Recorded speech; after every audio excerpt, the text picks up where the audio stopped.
All right, so here we have the collar. I am introducing it to her. She's wearing it. Nothing's happening. I just want her to get used to the fact that it's on and it's no big deal. I don't know if you've used this before, but I'll kind of go over it with you. Thank you, Goose. So there's an on-off button on here. There is an on-off button on the collar as well. You click that on. There's 3 different options here. I was going to use it.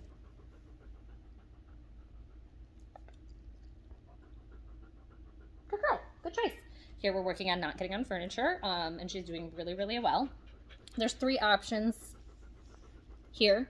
This first one is a noise. I don't want to hit any of them right now because I don't want to confuse her on what we're doing. So the first one's a noise. The second one is the noise and the vibrate. The third one is just the vibrate. We will be working right now with both the noise and the vibrate. I want her to know that the noise comes first, the vibrate follows. Eventually, we'll be able to give the noise as a warning and the behavior will stop. There's also an up-down button on here, and that controls the vibrate. Right now, we are at a... Oh, I shut it off. Oops, we are at a 4. It goes up to 8 on the vibrate. You don't ever want to start off at the highest amount. You want to work at your lowest amount that you can. I actually might even start at a lower one. I'm not using this now. Again, I'm just getting her used to the collar while I learn it. So just know that these buttons control the intensity of the vibrate.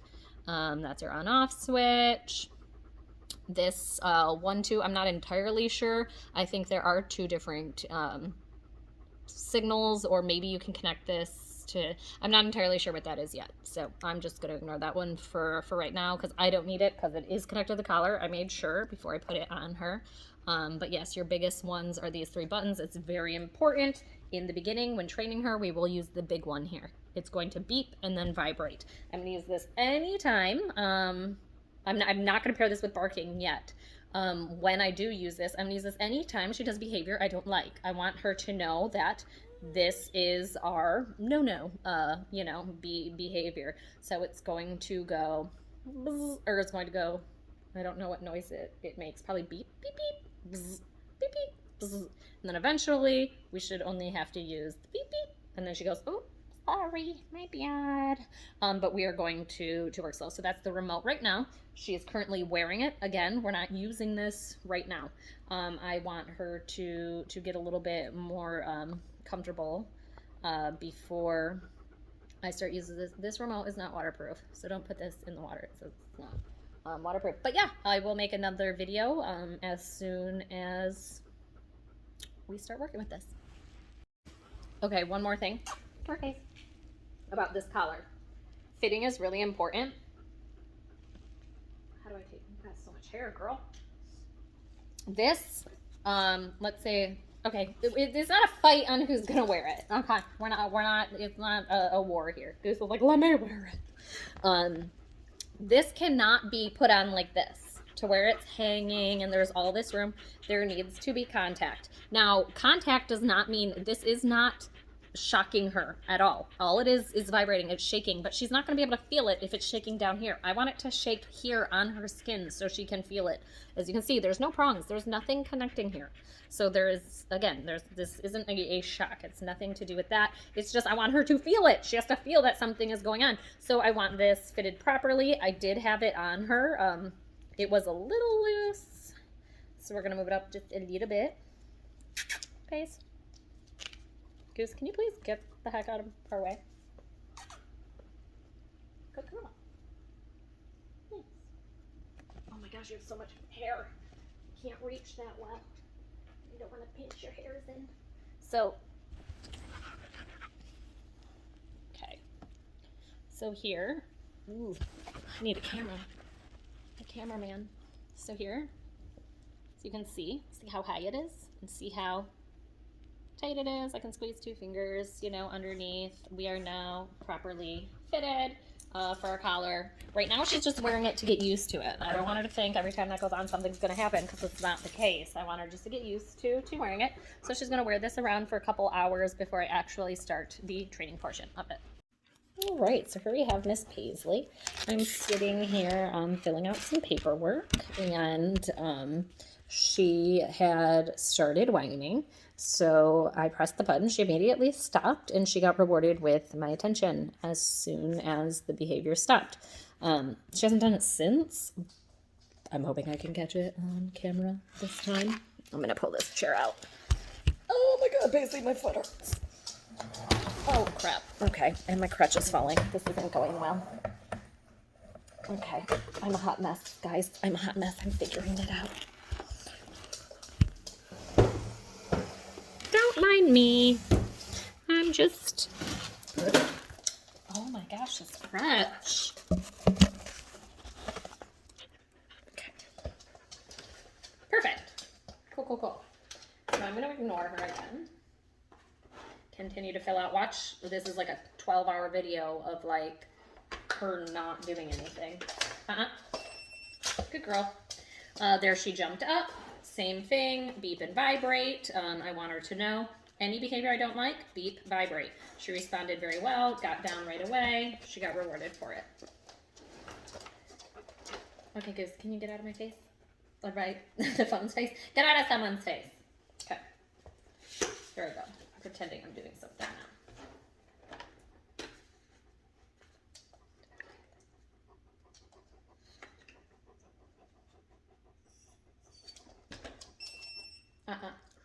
Good girl. Very nice. I don't know if you heard that. The whining started. So as soon as the whining started,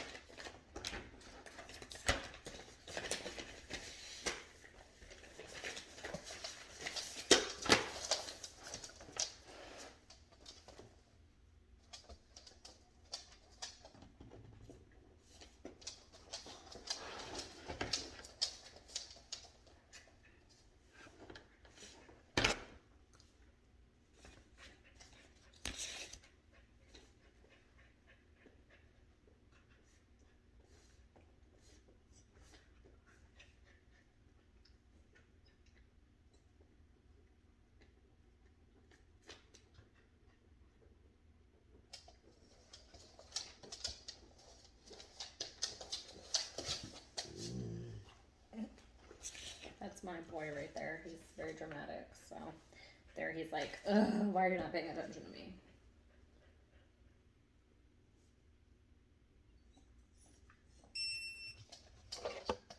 Good girl. I don't know if you heard there, the whining started. Here, I'm not waiting for a full blown out panic attack before we give it to, before we stop the behavior. Here, I'm getting ahead of the behavior before it starts. So that little whine, I'm saying, no thanks, I don't like that. If I can stop it at the line, I can stop it before the bark. That was a good choice, I heard that. I heard you stop yourself. That was a very smart girl.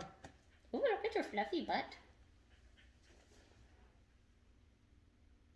Ooh, my foot hurts.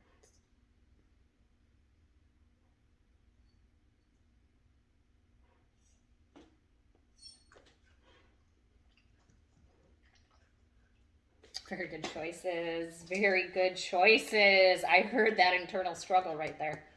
That was really hard. And you're doing really good, girl.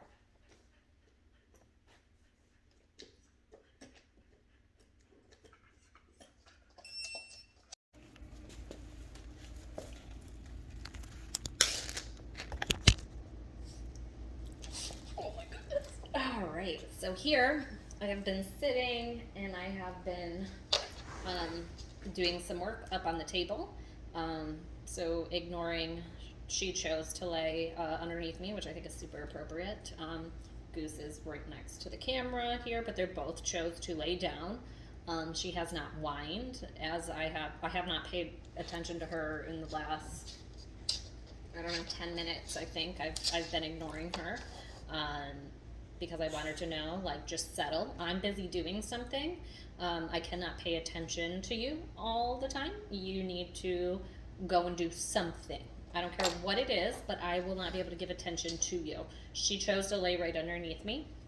I think that's a really good choice. It's much better than her barking for attention. Here, I'm going to give her some attention for choosing, making a good choice. That's a good girl. That's such a good girl. And now I'm going to go back to what I was doing. I do have her collar on and ready in case she does, but I haven't used it at all within these last 10 minutes of this specific scenario. So probably won't have to, but have it on and ready if I need to. I guess this is a good time to talk about this.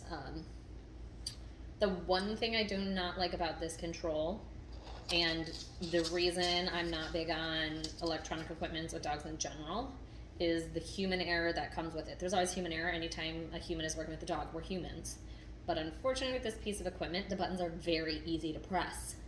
So holding it or just accidentally moving your finger, you can hit the button. The downside of that is communicating something you do not mean. Say she's laying there and I accidentally press this button. It undoes everything I just did. She has no idea what this means anymore. She's like, okay, well, if laying down isn't right, then what the heck am I doing? What should I be doing in this moment? So it's very important to know that we need to almost think of it like a bomb, like how we would carry a detonator to a bomb. We would carry it before I picked it up, it was sitting right next to me like that. And I'm over here trying to not touch it as much as possible because then there's more chance for error in it. So be very careful with this because setting it off when you do not mean to will completely undo everything that you're trying to teach her. So just kind of keep that in mind. Here she's making a really good choice, chilling like a villain. I'm gonna reward that with some attention. Really nice. Here she's also, what's helping her out here is she's playing off of Goose's behavior as well. It's called mirroring. Dogs mirror behavior. So they see another dog, and if they're unsure of the setting, they will do what the dog, who's more sure of itself, is doing. So say Goose does something and doesn't get in trouble for doing it, odds are Paisley is going to say, I want to do that behavior too. So Goose laid down, Paisley laid down. We see that mirroring of behavior. So I didn't do a lot of this. This is just her seeing appropriate behavior and responding to that. So as much as I'd love to take credit for this decision and her, being calm and laying down, it's not me at all. It's Goose teaching her. I taught Goose, so I mean, kind of in a sense. But yes, this is not anything done by me. She's picking up on his behavior and she's doing really good, and I love the choices she's making. I will keep videotaping as I see her do really good behaviors. Oh my goodness. Okay, buddy.